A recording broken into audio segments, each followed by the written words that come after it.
સાહેબની તબિયત પણ સારી છે. તમને બધાને સમાચાર આપ્યા છે. બધાને મારી યાદ આપજો.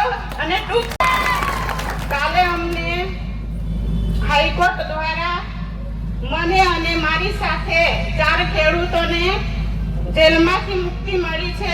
નામદાર હાઈકોર્ટનો અમે આભાર માનીએ છીએ.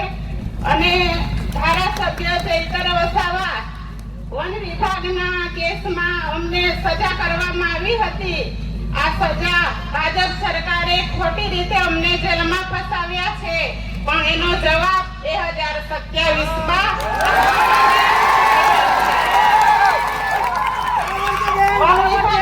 ખેડૂતોનો પાક કાપી નાખવામાં આવ્યો છે. ખેડૂતોને ન્યાય અપાવવાના બદલે આ ખોટી સરકારે એમને સજા ભોગવી છે. પણ એનો જવાબ પણ આપણી જનતા આપવા માટે તૈયાર છે. આજે ધારાસભ્ય ચૈતર વસાવા આદિવાસી સમાજ માટે ઘણી લડત આપે છે.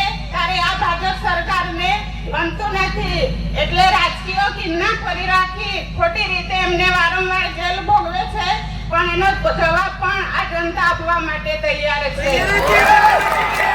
અમને 2027માં જ્યારે આ કેસ થયો હતો ત્યારે અમને સેન્સન કોર્ટ દ્વારા અમને જામીન મળ્યા હતા.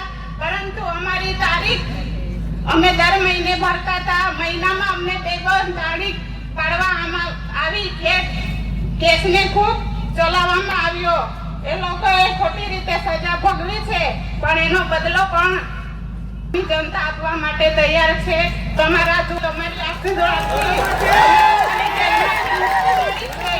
તમારો બધાનો ખૂબ ખૂબ આભાર. જેલમાં અમને ઘણી તકલીફ પડી. સમય કાઢવા માટે ખૂબ મુશ્કેલ હતું. અને અમને ખૂબ તકલીફ પડતી હતી. પરંતુ તમારા આશીર્વાદથી અમે બહાર આવ્યા છે. તમારો બધાનો ખૂબ ખૂબ આભાર. જેલમાં અમને ધારાસભ્યને દર શનિવારે પતિ પત્નીની મુલાકાત કરવામાં આવતી હતી. તમારા બધાને સાહેબની તબિયત પણ સારી છે. તમને બધાને સમાચાર આપ્યા છે. બધાને મારી યાદ આપજો. અને ટૂંક સમયમાં અઠવાડિયામાં ચૈતર વસાવાને પણ જામીન મળશે. અને નામદાર હાઈકોર્ટનો અમે આભાર માનીએ છીએ. ન્યાય પ્રણાલિકા પર પૂરો ભરોસો છે. આપણને ન્યાય ચોક્કસ મળશે.